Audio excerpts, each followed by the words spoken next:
మరి మేము చేస్తాము అనేసి మాట తప్పుతూ ఇన్ని రోజులు మరి డిసెంబర్ నెల పోయింది, 100 రోజులు పోయాయి. మళ్ళీ ఆగస్టు 15వ తారీఖు అనేసి మరలా ఇంకొక డేట్ ఇవ్వడం జరిగింది. ఒకసారి ఆలోచన చేయాలి. గతంలో ఇదే మున్సిపాలిటీ ఎన్నికలు జరిగినప్పుడు ఇల్లందు మొత్తం చీకట్లో ఉండే, నీళ్ళ సమస్యతో అల్లాడుతుండే.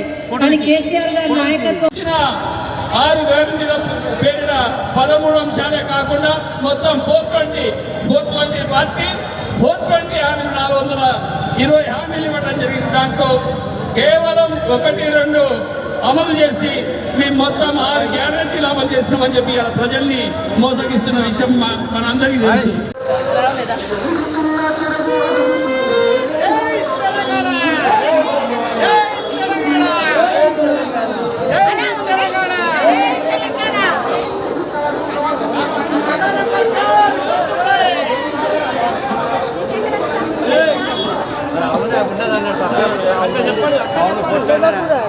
చెప్పండి